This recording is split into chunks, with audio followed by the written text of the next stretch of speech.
Hello everyone. Welcome to the second webinar of the Trials at Home Interest Network.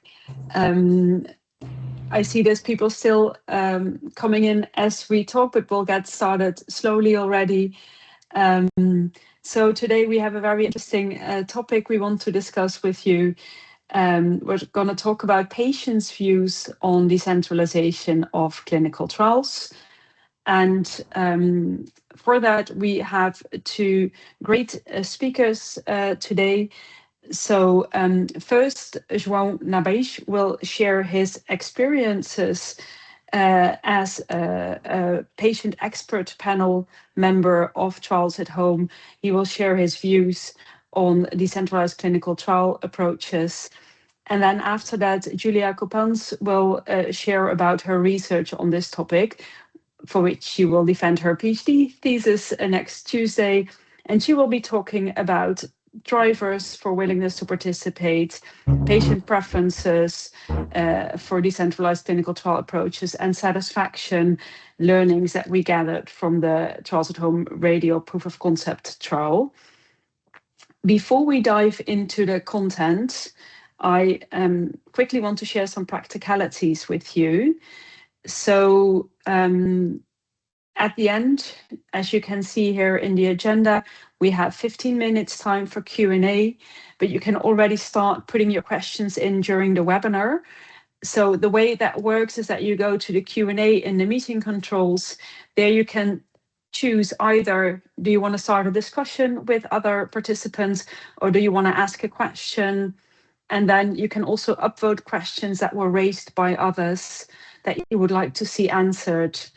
What we saw in the last webinar is that we had time for questions, but not to answer all of them.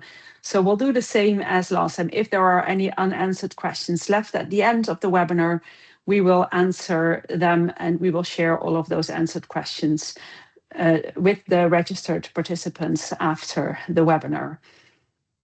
So having said all of that, I think we can go to the nice part of the webinar, which is diving into the content. So I would first like to give the floor to João to talk about his perspective on DCTs.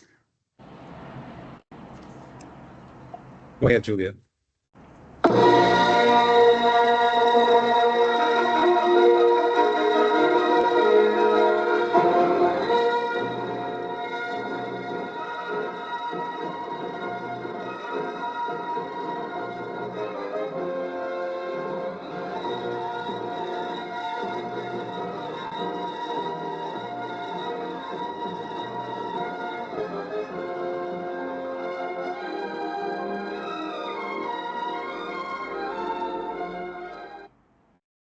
So good afternoon to all of you. Thanks for joining us in this webinar.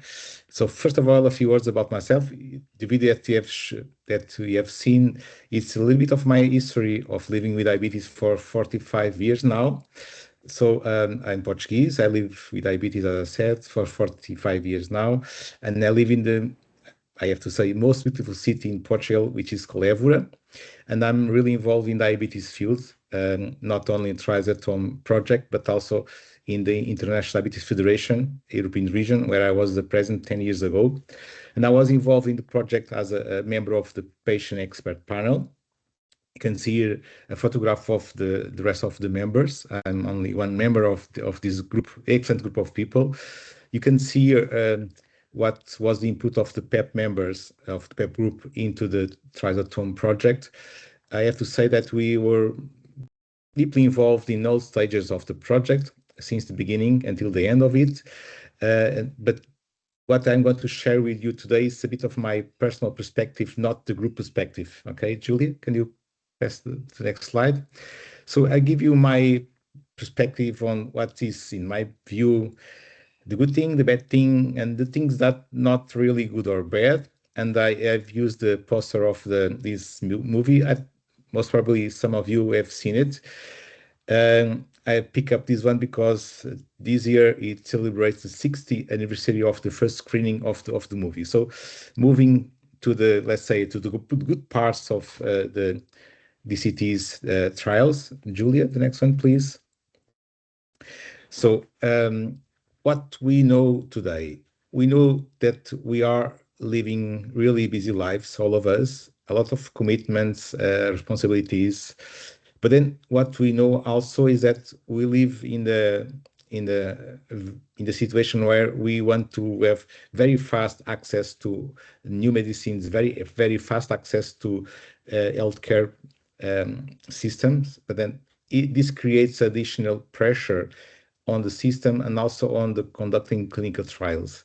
We are now living in the world where social media is all around the place, and the information that we got on the web is tremendous. So it gives a extra pressure on the system. Julie, can you move, please, to the next one? So for me, the first ones are okay, more or less obvious. The decentralized clinical trials, we escape the traveler burden, are more convenient and give us more flexibility. Could give you an example. I was part of a clinical trial a few years back, I mean 15 years back or so, in another insulin, by the way. It was when the glargine was introduced in Portugal. And as a participant of that clinical trial, I had to travel around 150 kilometers from my home to each clinical trial visit, which was quite a burden. So if I would have to be the possibility of doing it at home, it will be a lot easier, of course. And also, what we have doing at home, we have a continuous monitoring system, which, for instance, give access to actual signals, meaning that consider that, for instance, a person which has some problems of mobility, and the system triggers severe hypoglycemia. That signal should alert emergency team to go to the people's home to take care of the hypoglycemia, for instance. So this is an extra when we have the DCTs running. And also, if I consider myself at home searching for clinical trials in the net, if you have the DCTs in place, it's a lot easier to get information on clinical trials, contact of course, the promoters of the clinical trials, and get into clinical trials, not leaving home. So that's also, for me, a benefit of the DCTs. Julia, please. But also, of course, there is no such thing as a perfect system or a perfect wall, as we know in this moment. Not get into politics, definitely, but not everything is perfect. And of course, having an online system that do rely on internet platforms and connectivity, we might end up having problems with accessing the platforms, the integration, and also the connectivity, because if you are using medical devices, sometimes the connectivity is a problem. And when that happens, if we don't have rapid, very fast tech support, and people are not really a huge fan of waiting for support, this might be a problem, because people might be less prone to keep on the trials. And of course, one thing that I know, again, by experience, is the alarm burden. When I started with the insulin pump with a sensor, I was told not to put on all the alarms that the system has. Of course, I did the opposite way. I did put on all the alarms, which it took me one day to skip it, of course, because of the fatigue. And also, one thing that's sometimes an issue is that technology looks like very simple in PowerPoints, in presentation, in paper, but in the real life, it be more complicated than that. Julie, please. And then the next one is the ugly, which we cannot, sometimes we don't know if the ugly is good or bad, of course. So there's sometimes that's really, we think that's a good idea, but at the end of the day is not so often. We are at home, okay? We are conducting a trial at home. So why not measure anything? people at home. So why not using more systems, more devices to measure everything that we could measure? But then, as I said before, there is alarm fatigue, and sometimes there are some analytical complexity on some procedures that some procedures can be done at home, but they are complex and they are not really easy to make. For instance, to take some blood to send to the lab, for instance, which might be a problem. And then I think some of us, even in our professional life, has come across with this. Digitalization is not simplification sometimes. People tend to think that if we get into full digitalization, we will simplify everything, which in my perspective is not the case, or might not be the case. And we know that simplicity wins almost every time. So if you have a system that's really simple, it works for people. If the system is not that simple, might not be working for everyone. Julie, please. And the next one is only a slide which is sum ups the key points of the good, the bad, and the ugly, as for kind of a wrap up of this part of the webinar. And I have another one, my last slide before passing the floor to Julia, which is the challenges and opportunities in the DCTs. The first one is there is a movement, and I leave it with the chronic disease.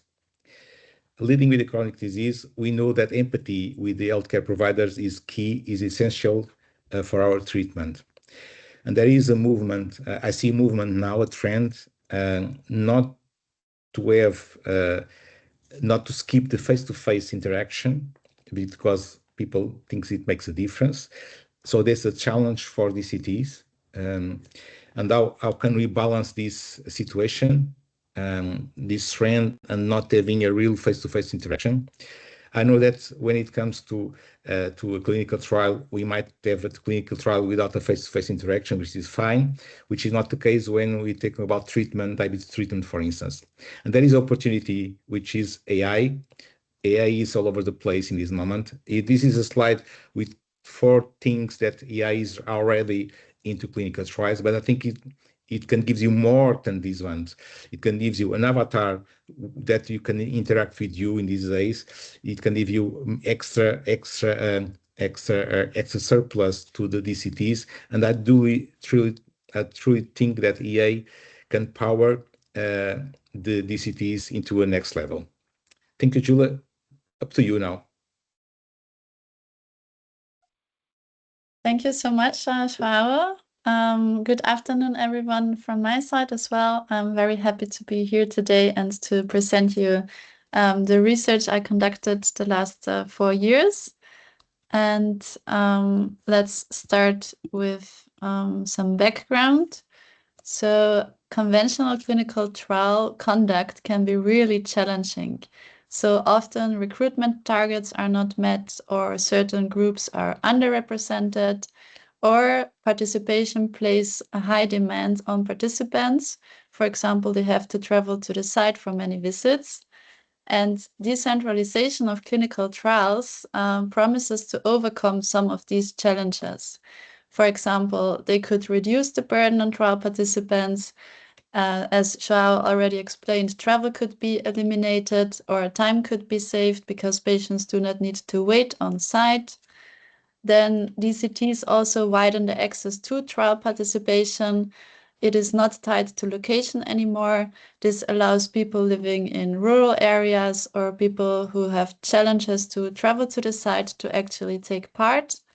And it also could enable a more real-life and continuous data collection, because digital technologies are often used for remote data collection at home. However, with all these advantages, we do not really know what patients actually think about decentralization of clinical trials. And that is where my interest really lies. And I really wanted to know, okay, what are patients' views and experiences regarding participation in decentralized clinical trials? And I specifically researched the patient preferences and also the patient satisfaction with trial participation. And first, I want to dive into the patient preferences. So what trial designs do people actually prefer to participate in?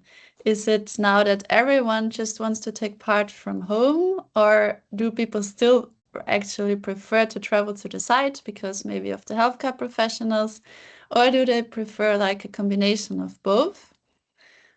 This knowledge is specifically important in order that we can design and plan future trials to make them more patient-centric and less burdensome, which eventually could also enhance trial participation. And we did perform some qualitative work where we identified the drivers and perceptions for trial participation in different levels of decentralization. I will also come back to that later. And within this qualitative work, we got a first picture of, okay, what is really important? What are the motivating factors for participants? But in order now to really understand what the preferences are, we need to quantify the importance given to these drivers. And that is what we have done in this research. So our aim was really to look at, to identify the preferences for participation in trials with decentralized elements, and to also determine what are potential trial participation probabilities. So how did we conduct that? What did we do? We performed a discrete choice experiment. This is a common method to elicit preferences in healthcare. And by that, we actually developed a survey and we asked participants to make choices on hypothetical choice tasks. So each choice task then comprises 2 or more alternatives.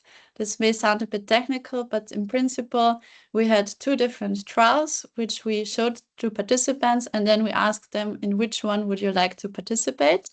I also brought you an example later. And we did this research in people living with type 2 diabetes who were aged 18 years or older and who were residing in the Netherlands, Austria, and Germany.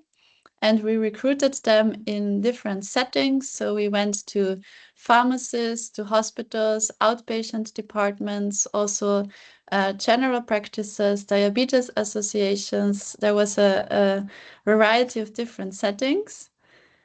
And for creating these choice tasks, so option A and option B, they comprise different attributes, so different characteristics.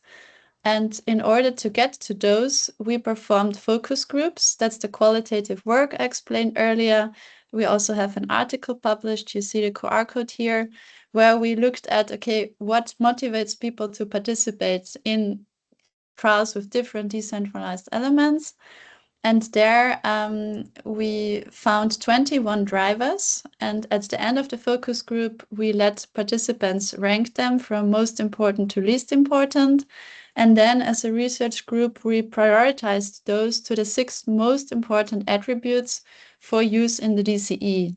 And these I want to show you now. So first we had the contact with the study team. So where does this take place? Is it on site? Is it at home? Or is it as a combination of both? Then we had the activities that participants need to perform themselves on top of their normal diabetes management. Then we had the use of digital technologies. So were there no digital technologies? Were technologies used for communication only? Or were they used for communication and measurements? Then we had the number of scheduled contacts. So how frequent was the contact with the trial staff? Then the trial duration, how long did the trial last? And also the safety and the efficacy of the drug. So how much knowledge is available, whether the drug works and is safe. Was it a lot of knowledge? Was it only little knowledge?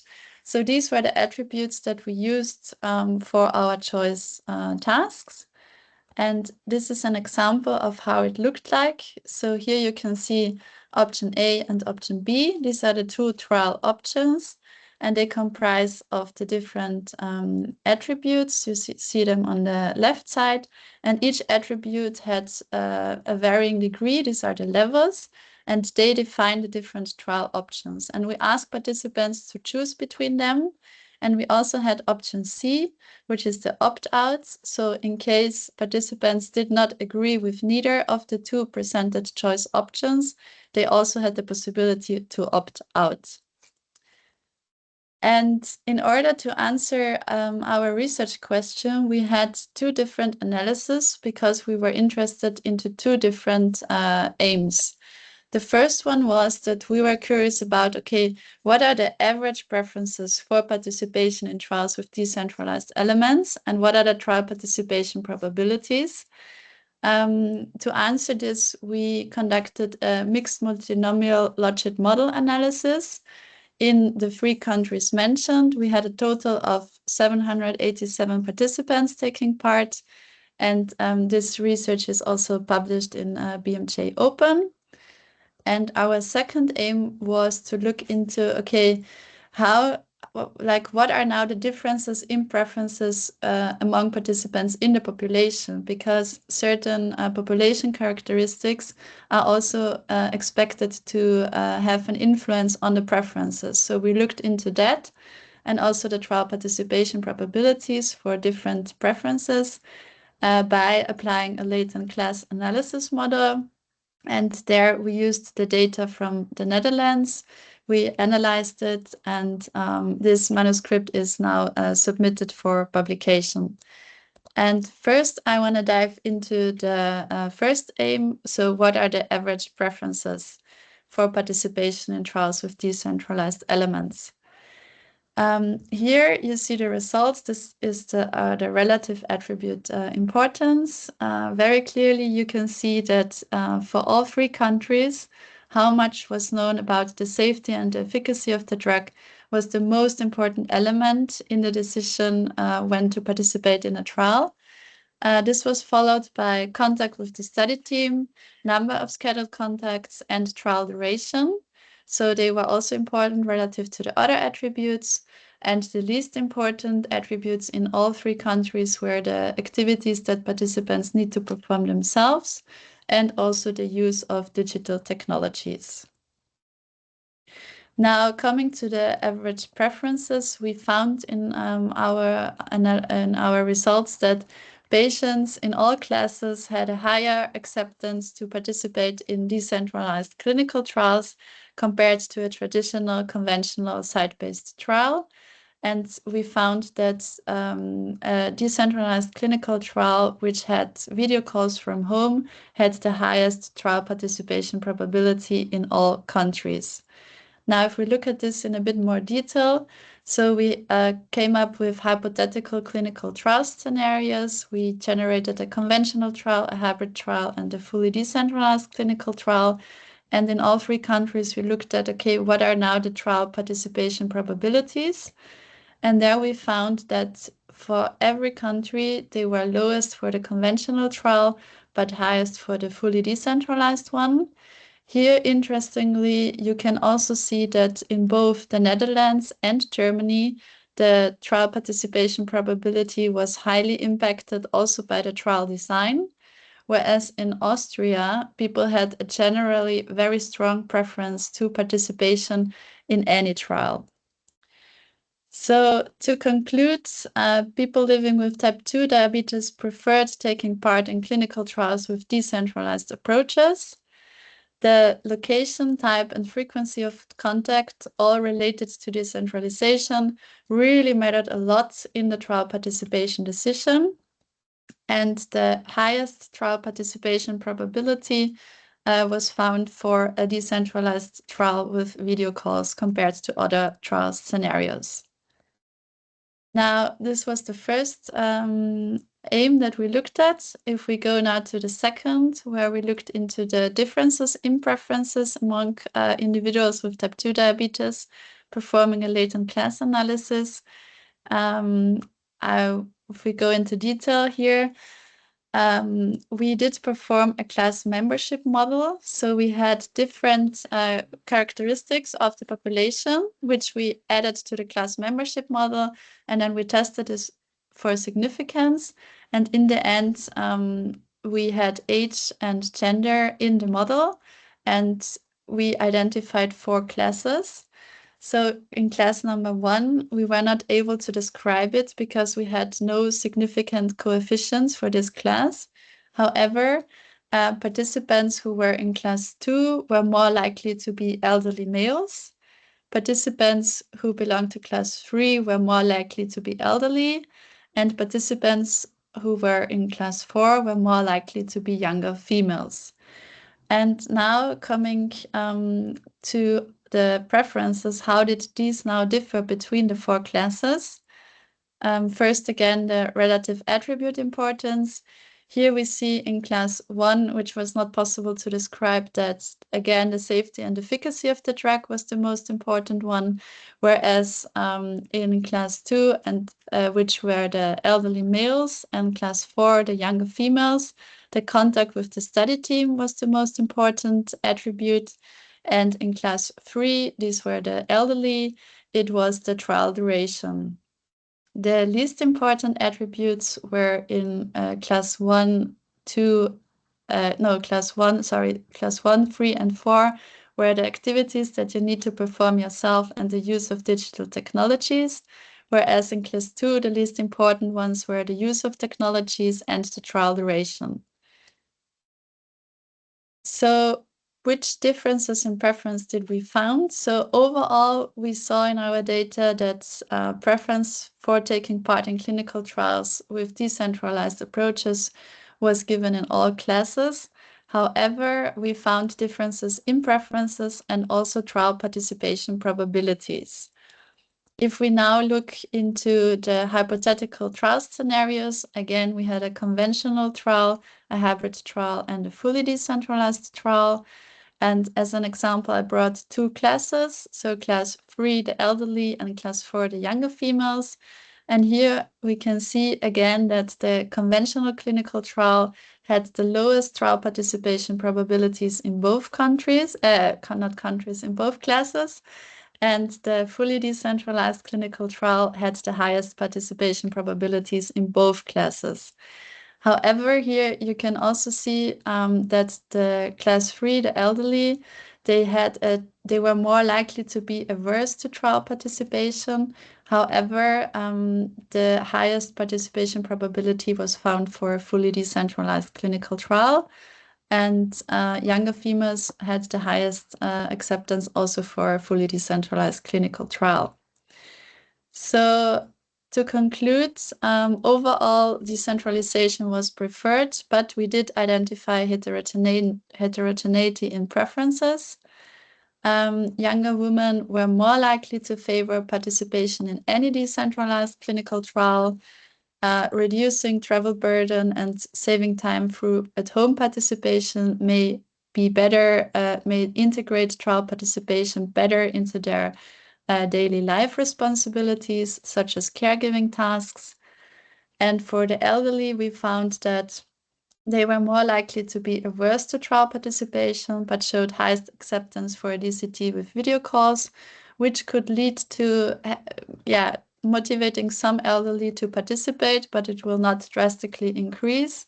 However, in class number 2, where we had elderly males, they actually had a strong preference to participate in any clinical trial, to also mention this here. Now looking back to our research aims, we have now covered the patient preferences, but there was also a second big topic, which is the patient satisfaction. We also looked into this, and there is the article published in Trials. You have the QR code here, and I want to explain you a little bit and tell you a little bit about this research project. So we were interested into how satisfied are trial participants now when they actually take part in trials with decentralized elements. And as already talked about, decentralization can have many advantages, but we have limited knowledge on how participants actually experience participation in a decentralized clinical trial. And especially we don't have information of a single trial where we have a direct comparison of satisfaction with varying degrees of decentralization. So therefore, the aim was here to really look into, okay, what is participant satisfaction? How does it look like in the radial proof of concept trial? And we looked into 3 arms, so a fully decentralized, a hybrid, and a conventional trial arm. So the radial proof of concept trial is a 3-arm, low intervention phase 4 proof of concept trial conducted in 6 European countries in people living with type 2 diabetes, with the aim to evaluate the scientific and operational quality, as well as the feasibility of a remote and hybrid trial approach compared to a conventional approach. We had different key performance indicators which we investigated, and participant satisfaction was one of them. We also have an article published from Mira Saudrist in Clinical Pharmacology Therapeutics. You see the QR code here with all the details.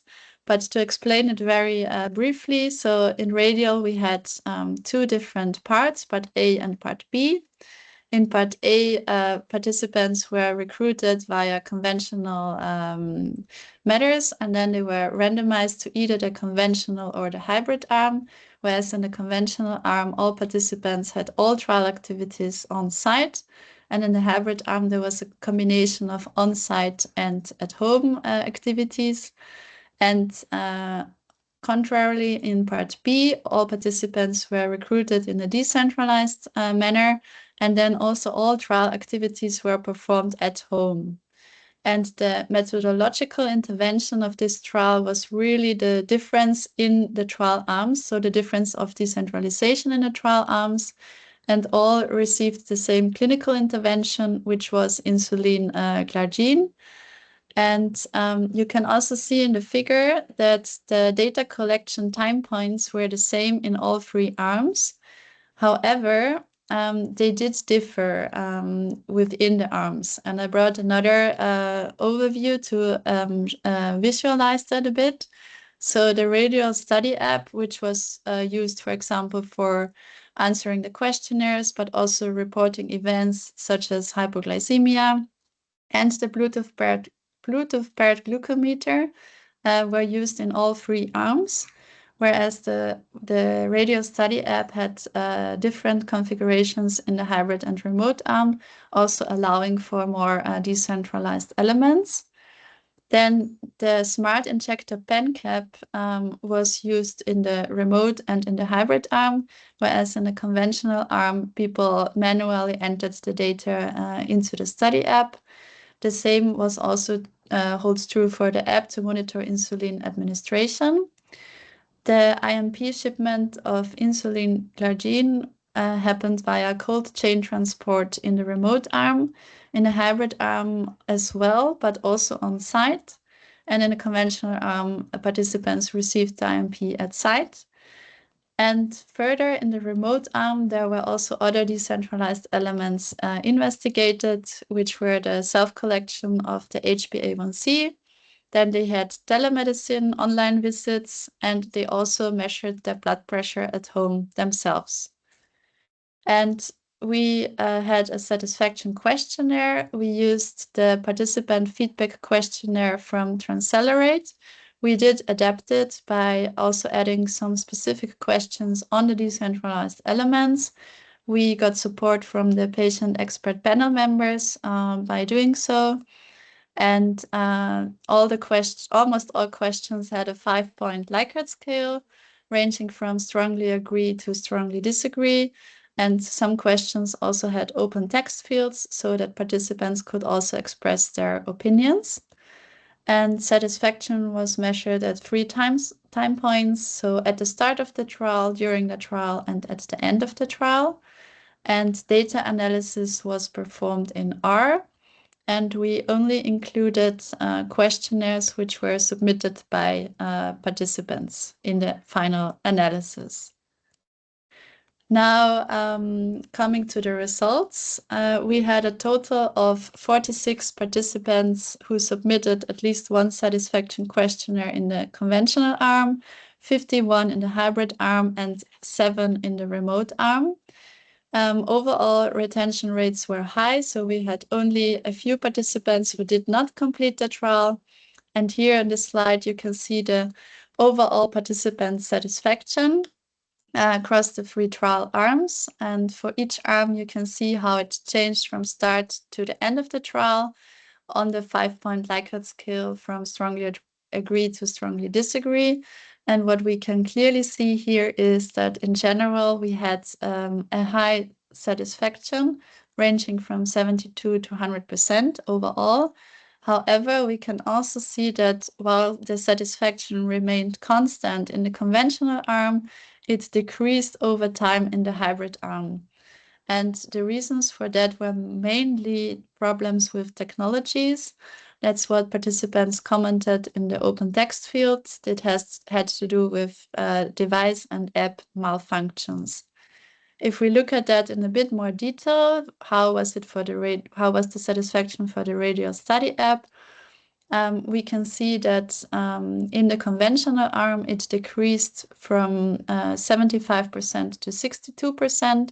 Very similarly, also in the hybrid arm, it decreased from 73% to 57%, whereas in the remote arm, it remained constant at 60%. And reasons here for dissatisfaction were also again mentioned, the device malfunctions and app malfunctions. For example, with the RADIAL study app, people said that they had problems with data entry or data presentation. So, for example, it was mentioned that the most recent BG values were presented at the bottom of the page, which needed them to scroll down all the time. If we look at another component, the smart injector pen cap to capture the administered insulin doses, which was used in the hybrid and in the remote arm, we can see that during the trial, only 47% in the hybrid arm were satisfied, which decreased to 35% at the trial end. And in the remote arm, 60% were satisfied during the trial, and none of the participants was satisfied at the trial end. Again, here, participants mentioned the app and device malfunctions and also connection problems. And this also led some participants to having to revert to manual data entry. However, we also looked at other trial elements, and there we saw similarly high satisfaction levels across the arms. One example is the feeling of safety. Here we saw that in all 3 arms, participants were very satisfied with the feeling of being safe during the trial. And the same also for the interaction with trial staff. There we found that in all arms, participants were very satisfied and comfortable to ask questions during the trial. So to conclude, overall trial participant satisfaction was high across the arms. However, it decreased over the time in the hybrid arm compared to the conventional arm. This satisfaction was mainly because of technological issues, app and device malfunction, but also connection problems. And importantly to mention also is that other important trial elements yielded equally high satisfaction levels, such as the feeling of safety, the interaction with trial staff, as we have seen.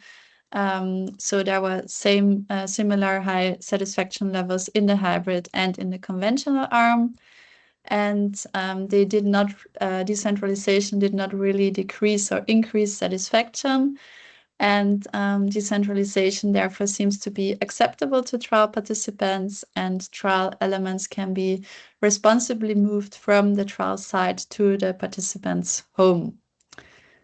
So coming back to our initial question, what are the patient views and experiences? You now saw the results, and what are now the take-home messages from this research? So first of all, patients really support the decentralization of clinical trials. We saw that they prefer taking part in clinical trials with decentralized approaches over conventional trial approaches. And we also recommend that instead of assuming what patients want, that you would assume, oh yeah, people cannot use a study app, it's too complicated, or when you think, oh, everyone just wants a home visit.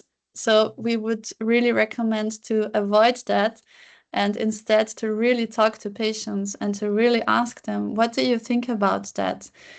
Is that something you could imagine, or yeah, what are your thoughts on that? And to really evaluate these needs of the intended trial population on a trial-by-trial basis, and then to also implement this in the design and in the planning of future decentralized clinical trials.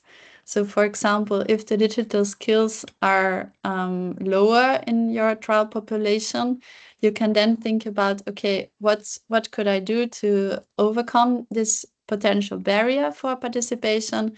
You could provide training in your future trial.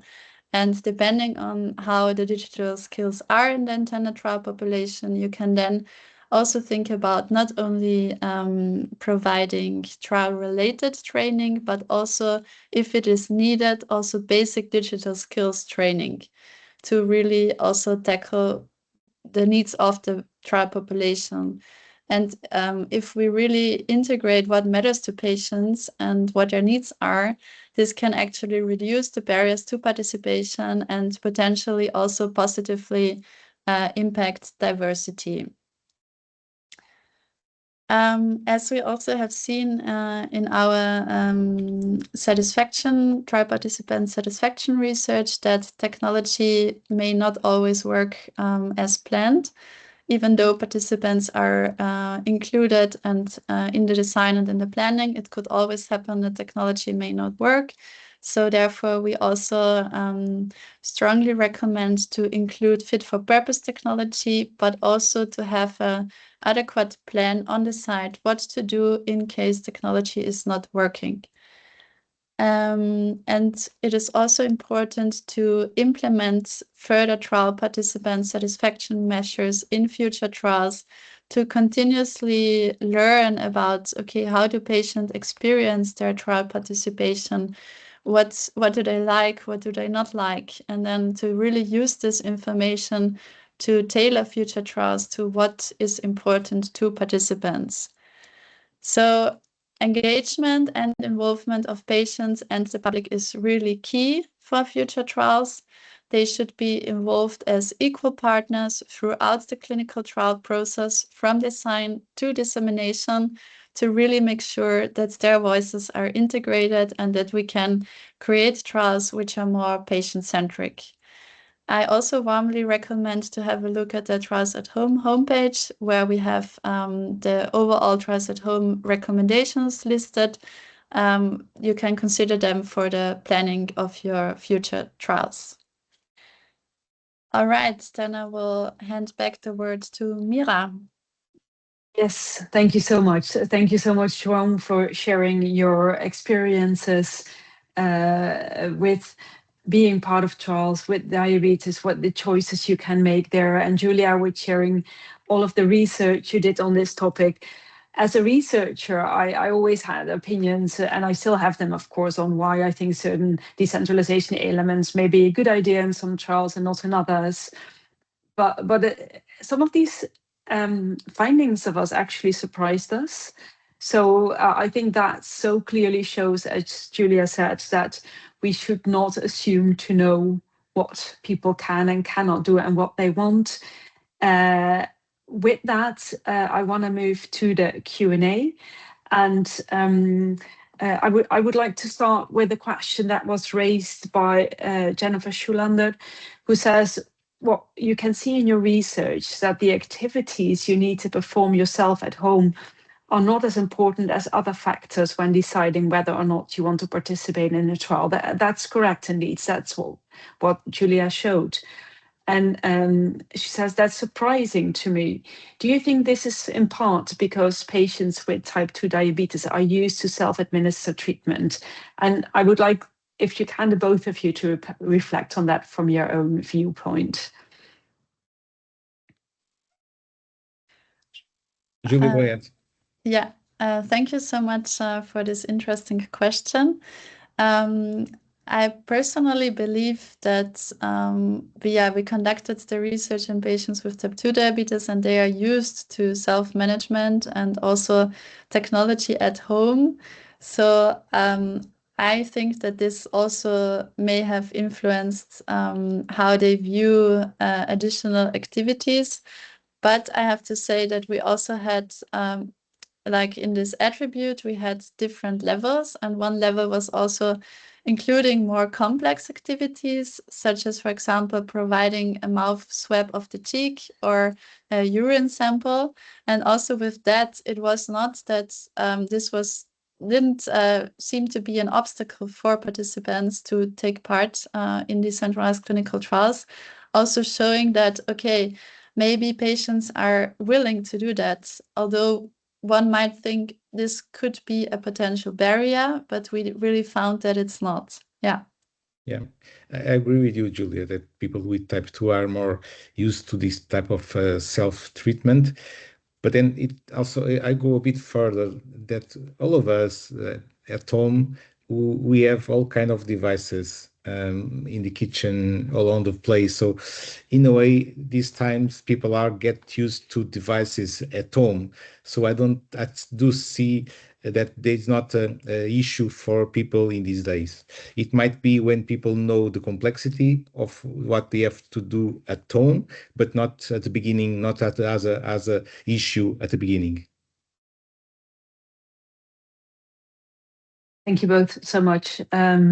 I think indeed a very relevant question and something that needs to be considered every time anew for the envisioned population for a clinical trial, right? And you need to indeed have that conversation to make sure that whatever you want to do at home and what you want to use, that's fit for purpose. I would like to move to a next question, which is from Susan Batty. And by the way, for all of you, apologies if I pronounce your name incorrectly. I'm doing my best. So here the question is, these are very interesting results. Do you think that they can be translated to decentralized clinical trials in patients with other chronic diseases? Shall I give this to you first, Julia? Yeah, thank you so much also for this very interesting question. So indeed, it needs to be tested also in other chronic diseases, in other therapeutic areas. It could be that, of course, preferences differ. For example, if you think about rare diseases or oncology, there people could have different preferences, and therefore it is really important to also conduct this preference study in other therapeutic areas. Yet not only on other therapeutic areas, but also, as you said, Julie, it's clearly important to listen to people. We cannot assume what people consider the most relevant or less relevant. And I would say other therapeutic areas and other countries where the trial will be conducted in, because the preference from the Austria people are not, most probably not the same as the Portuguese people. So in a way, you have to have the data from the places where the clinical trials will be conducted, in my perspective. Thank you both. So I have another question, which was posed by Liz Jones. And the question is, what actions were taken during the trial to resolve technology connectivity issues? And what measures should be considered in future studies to prevent or minimize similar challenges and support successful implementation of DCTs? Julia, do you want to take that, or do you want me to take that? Because you've been partly involved in RADIAL, but not in all processes, right? Yeah, I think you can maybe provide a bit more a detailed answer. Yeah. Yes, so we can also later on provide a link to a paper on this. So there were several actions taken during the trial to resolve those connectivity issues. One was really with a help desk sitting together, guiding also the site to help the participant in figuring out where the connectivity issues were. This was a bring your own device study, which meant there was quite some variety in types of mobile devices used. And that turned out to be quite challenging.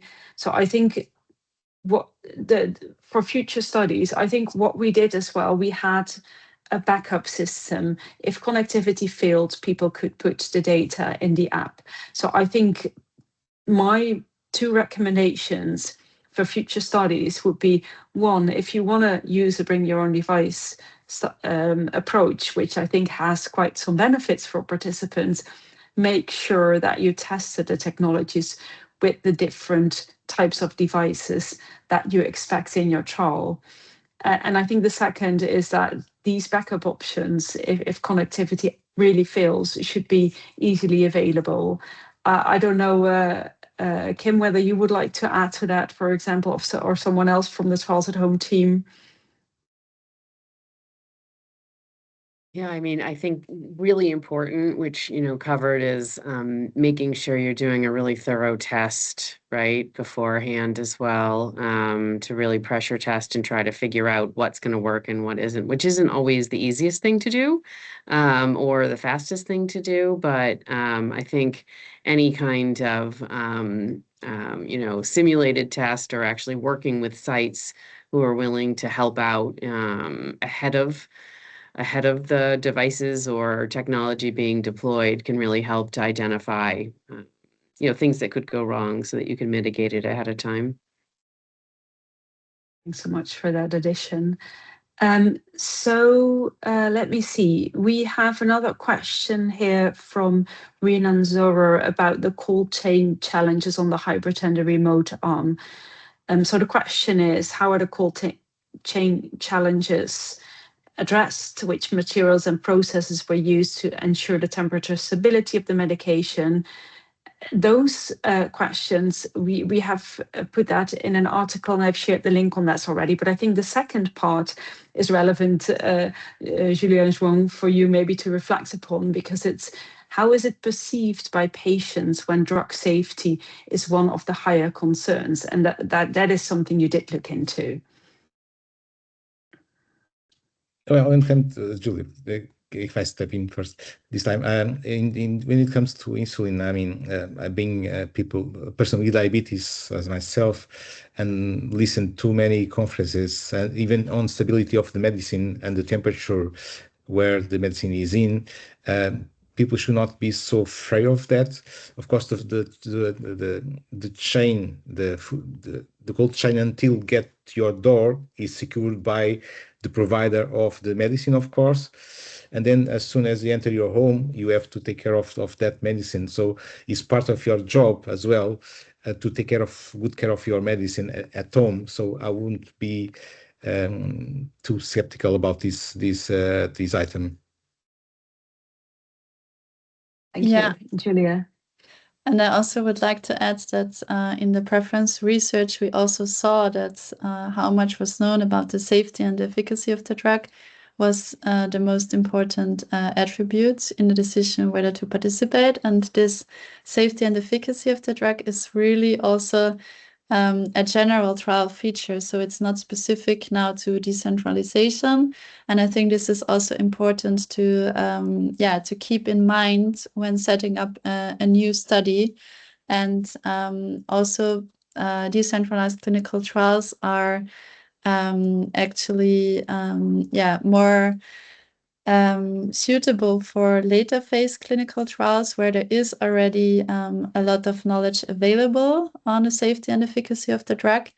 Whereas in early phase trials, it is a bit more problematic or more difficult, because then you don't know a lot of information, and that also is something which we should keep in mind and also consider. Yeah. Thank you. I have another question from Neil, who says, Julia's research addressed lots of interesting questions. Did you address staff satisfaction in any way? And do DCTs need different staff or support from traditional trials? Julia, you want to take that, or shall I talk a bit about what we're going to do there? Yeah, I think. Go ahead. So it is indeed very important to also look at the staff satisfaction, and that is what also has been done within RADIAL. And I was not involved in that, but Mira, you can explain. Yeah, so for staff satisfaction, which indeed is equally important, right? So they need to be able to work with the trial. And so we did two things, both questionnaires and qualitative interviews at the end of the trial. And those results are written up currently and are still to be published and shared. Because those insights, yes, it already shows that both there is a massive learning curve once people actually participated in a trial with decentralized elements. Some of our sites said, okay, now we're ready for the next one. This one was hard, but now we're ready for the next one. But you do need different training, and we hope to be able to share more about that in one of the upcoming webinars as well. Let me see, I see a couple more questions. I see the time is ticking as well. There's one from Lindsay here saying, thank you for highlighting this great work. Did your team look into participant choice of modalities throughout the trial, so not pre-planned? And if so, how did that influence results? Could you repeat the question, please? Yeah, so the question is, did your team look into participant choice of modalities throughout the trial, so not pre-planned? And if so, how did that influence results? Oh, yeah. Thank you for this question. We did not look into treatment modalities in our preference research, and also not in the satisfaction, because the free trial arms and everything was already planned and set. But we did, in the qualitative work, we looked into what are the motivating factors for participation in decentralized clinical trials. And there we saw that some of the drivers were perceived as both as barriers and as enablers. And there we saw that, okay, for example, the home visit. So some people were really like, yes, they could imagine a home visit, and others were like, no, they are averse to a home visit because they do not want a stranger to visit their home, or they found preparations too cumbersome. So there we saw that it could also really, yeah, the drivers could really differ per participant, and to also keep that in mind when designing a future clinical trial. Yeah.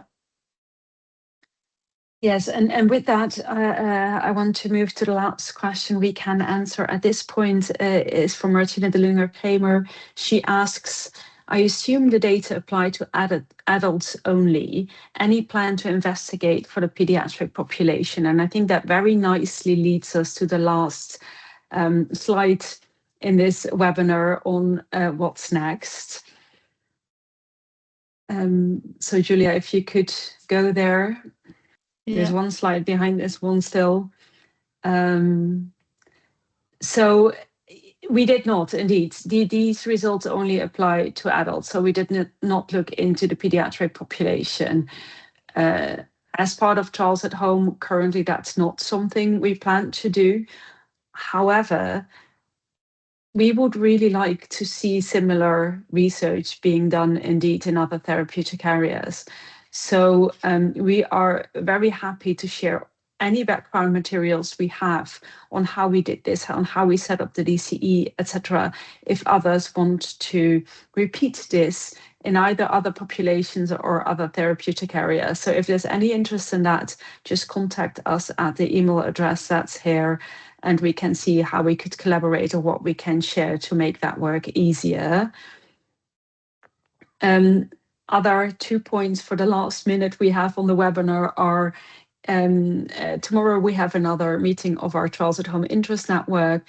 If you're interested to join that network, we are very happy to welcome new members still, and you can find the information and a sign-up sheet through this link that's here on the slide as well. And last but not least, yes, there will be next Trials at Home webinars We don't have a date yet. It will be after the summer holidays. There's quite some topics still to dive into. We're still working on the carbon footprint. We're still finalizing, indeed, those site satisfaction results, etc. So we'll keep you posted, and as soon as we have more to share, we'll do that. And with that, I want to thank you all for joining this webinar. Thank you so much, João, Julia, for sharing, and I hope to see you next time. Thank you, bye. Thank you so much. Bye.